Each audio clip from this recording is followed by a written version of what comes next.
Hello friends, NJ commerce classes में आपका स्वागत है। आज के वीडियो में हम जर्नल के सामान्य अर्थ, इसके लाभ और खातों के प्रकार के बारे में तथा इसके नियम को जानेंगे तथा इसमें हम जर्नल के प्रारूप को भी जानेंगे कि जर्नल के प्रारूप में एंट्री कैसे की जाती है। सबसे पहले हम अर्थ जान लेते हैं कि इसका अर्थ क्या होता है। देखते हैं इसका अर्थ। रोजनामचा और जर्नल, इसका अर्थ है जार, यानी कि जर्नल शब्द की उत्पत्ति कौन सी भाषा से हुई है? जार। जर्नल शब्द की उत्पत्ति कौन सी भाषा से हुई है? फ्रेंच भाषा के जार शब्द से मानी जाती है, जिसका अर्थ है दिन। इस प्रकार जर्नल से तात्पर्य दैनिक रूप से लेखा करने से है। कार्टर के शब्दों में रोजनामचा या दैनिक लेखा, जैसा कि आरंभ में प्रयोग किया जाता था, प्रारंभिक लेखे की पुस्तक थी, जिसमें स्मरण बही या कच्ची बही से तिथि अनुसार लेखे किए जाते थे। लेखा करते समय उन्हें नाम तथा जमा में वर्गीकृत कर दिया जाता था, जिससे बाद में खाता बही में सही खतौनी करने में सुविधा होती रहती है। यानी कि रोजनामचा का सामान्य अर्थ क्या होता है? जार शब्द से बनाए, जिसका अर्थ होता है दिन, यानी कि प्रत्येक दिन की जो भी लेन देन किए जाते हैं उनका एक विवरण लिखा जाता है खाता बहियों में, उसको ही बोलते हैं रोजनामचा। ये किस भाषा से संबंधित है? ये फ्रेंच भाषा से संबंधित है। इसके जर्नल के लाभ देखते हैं। कौन कौन से लाभ होते हैं? पहला, प्रमाण के रूप में। जर्नल का पहला पॉइंट है प्रमाण के रूप में। व्यवसाय में झगड़े की स्थिति में अथवा भूल चूक की स्थिति में रोजनामचे में दर्ज व्यवहार को प्रमाण के रूप में प्रस्तुत किया जा सकता है। दूसरा है तिथि अनुसार अभिलेखन। जर्नल में व्यवहारों को तिथिवार एवं क्रमानुसार लिखा किया जाता है, जिसमें भविष्य में व्यवहारों की जानकारी सरलता से मिल जाती है। अगला पॉइंट रखा है तीसरा, व्यवहारों का स्पष्टीकरण। प्रत्येक प्रविष्टि के नीचे लेन देनों के संबंध में संक्षिप्त कथन दिया जाता है, जो कि लेन देन के बारे में सूचना हेतु सहायक होता है। अगला पॉइंट देखते हैं।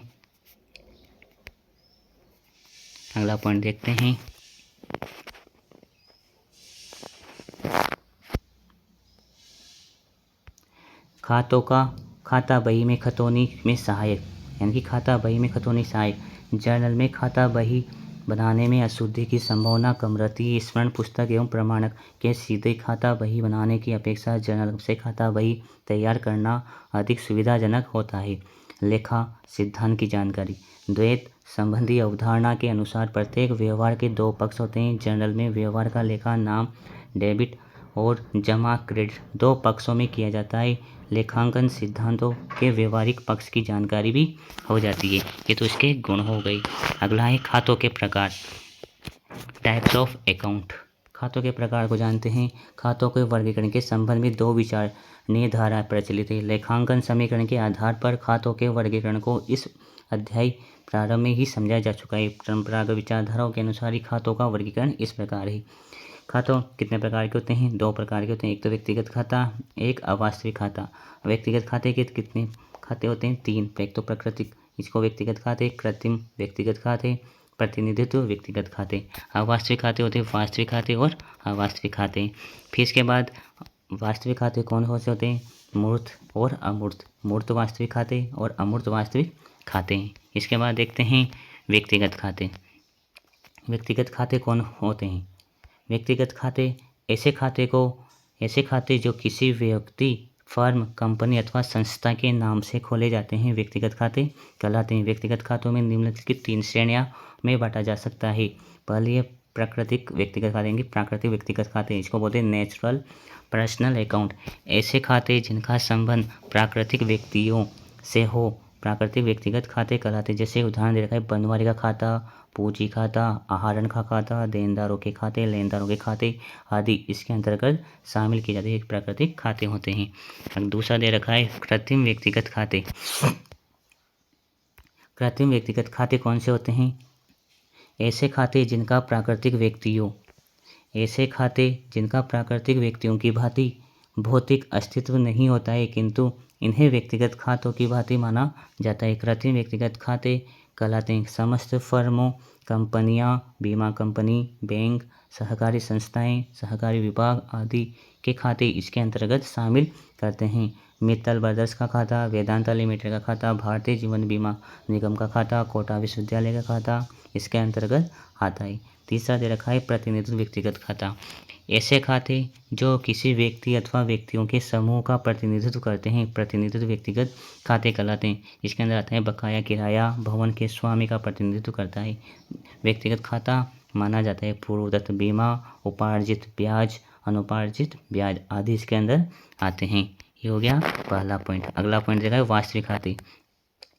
वास्तविक खाते का अर्थ जानते हैं। वास्तविक खाता वस्तु अथवा संपत्ति से संबंधित खाते जिनका मूल्य मुद्रा में मापा जा सकता है वो वास्तविक खाते कहलाते हैं। वास्तविक खातों को मूर्त वास्तविक खाते तथा अमूर्त वास्तविक खाते के रूप में वर्गीकृत किया जा सकता है। इसके दो भाग होते हैं, एक तो होते हैं मूर्त वास्तविक खाते, एक होते हैं अमूर्त वास्तविक खाते। अमूर्त वास्तविक खाते को जान लेते हैं। ऐसे वस्तु या संपत्तियां जिनका भौतिक अस्तित्व होता है जिन्हें छुआ एवं देखा जा सकता है मूर्त वास्तविक खाते के अंतर्गत शामिल होते हैं। भूमि, भवन, मशीन, फर्नीचर, स्टॉक, रोकड़ इसके उदाहरण हैं।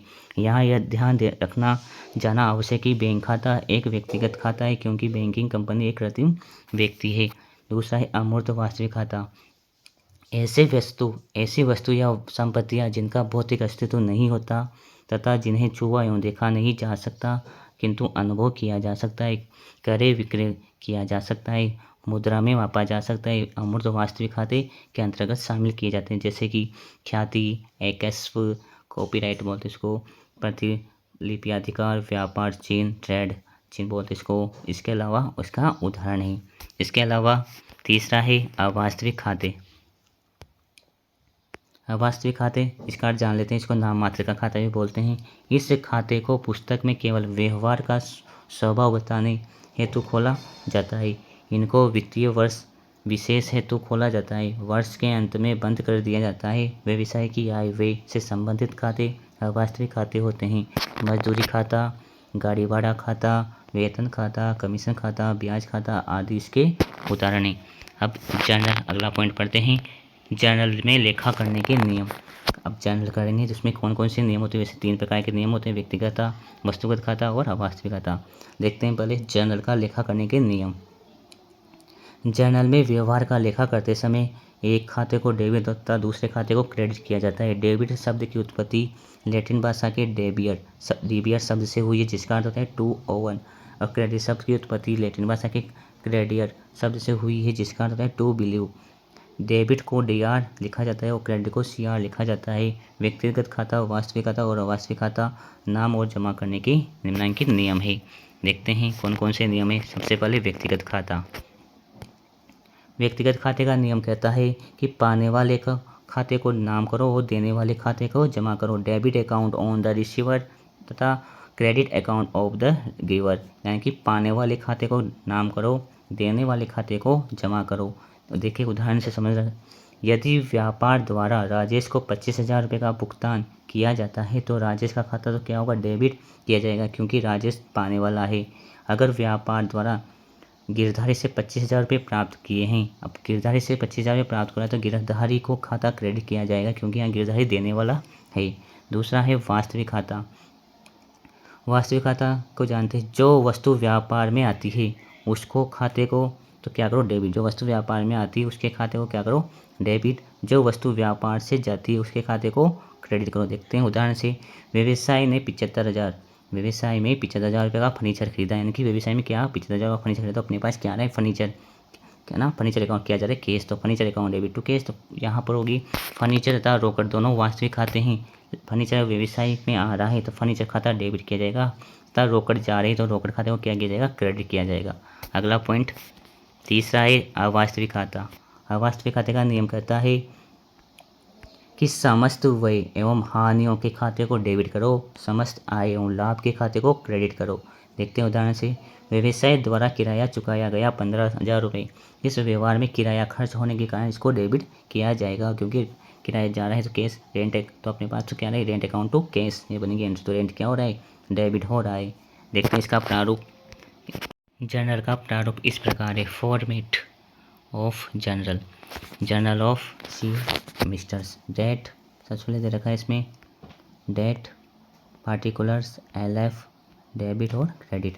यहाँ पर ये लिख देंगे जैसे भी ईयर से संबंधित एंट्री होगी वैसे। जैसे आप लिख देंगे name of account to debit, name of account to credit की नरेशन लिख देंगे, यहाँ पर लिख देंगे नेम की जगह पर यहाँ पर डेबिट की अमाउंट डेबिट में और क्रेडिट की अमाउंट क्रेडिट में। देखते हैं उपरोक्त इसके स्तंभों के बारे में जानते हैं। दिनांक, सबसे पहले दे रखा है दिनांक। जनरल के इस प्रथम स्तंभ में शोधों को वर्ष, माह तथा दिनांक के अनुसार लिखा जाता है। स्तंभ में सबसे ऊपर वर्ष माह केवल एक बार ही लिखते हैं जब तक इसमें कोई परिवर्तन न हो। दूसरा दे रखा है विवरण, इसको बोलते हैं पार्टिकुलर। एक व्यवहार से संबंधित दोनों पक्षों को इस स्तंभ में लिखा जाता है। इसमें डेबिट किए जाने वाले खाते को प्रथम पंक्ति में लिखकर उसी लाइन के अंत में डेबिट शब्द लिखते हैं। क्रेडिट किए जाने वाले को नीचे की लाइन में कुछ खाली जगह छोड़कर टू शब्द के साथ लिखा जाता है। इस खाते के साथ क्रेडिट शब्द का प्रयोग नहीं किया जाता, प्रविष्टि के नीचे कोष्ठक में एक संक्षिप्त समझने योग्य कथन, जिसको बोलते हैं नरेशन, लिखा जाता है।